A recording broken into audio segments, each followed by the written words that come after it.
हाय, नमस्कार. तर कसे आहात तुम्ही सगळे? तर तुमच्या व्हिडिओमध्ये स्वागत आहे. तर संध्याकाळची वेळ झाली होती आणि माझा गोळ्या खायचा टायमिंग झालेला होता.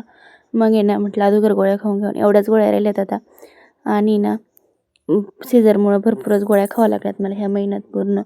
नंतर मग आहे ना, गोळ्या वगैरे खायल्या आणि यशूला आहे ना, माझ्या अक्कापाशी झोपी लावून दिलं आणि मग आहे ना, छोट्या बाळाला पण झोक्यामध्ये झोपी लावलं होतं. कारण आहे ना, तो वरती खूपच रडत होता. मग झोक्यामध्ये झोपी लावला आणि ना बाळाचे कपडे राहिले होते बाहेर, मग ते काढून घेतले आणि घरामध्ये घेऊन आले.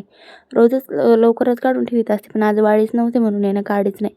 मग मी ना वाळल्यानंतर सगळे कपडे घरामध्ये घेतले. लहान बाळाच्या कपड्याला खूपच जपावं लागतं, बाहेर ठेवून अजिबात जमत नाही. मग सगळ्याचेच कपडे काढून घेऊन आले घरामध्ये आणि मग आहे ना बाळाला झोक्यातून वरती टाकलं आणि त्याला माझ्यापाशी पूर्ण नंतर फीड वगैरे करून झोपी लावलं. मग आहे ना सकाळी उठले आणि ना ब्रश वगैरे करून घेतला आणि चहा पिले आणि आज आहे ना माझं बाळ पूर्ण 1 महिन्याचं कंप्लीट झालेलं आहे बरं का. आणि त्याचं मला डेकोरेशन करायचं होतं, पण माझ्याकडे ना डेकोरेशन एवढं काही वस्तूच नव्हतं अवेलेबल. जेवढं होतं तेवढ्यातच म्हटलं करून घ्यावा, कारण आहे ना पाथडीला जायला कोणाला टाईमच नव्हता, कारण आमचे कांदे काढायचे कापायचे चालू आहेत.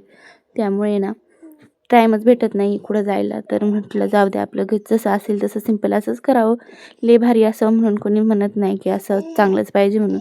म्हणून म्हटलं आपलं जे घरात अवेलेबल आहे त्यामध्येच करून घ्यावं डेकोरेशन. तर आहे ना मग मी मस्त असं डेकोरेशन तांदळानेच काढणार होते आणि त्याची फर्स्ट होळी पण आहे, पण त्यासाठी आमच्याकडे कलर वगैरे काहीच नव्हतं.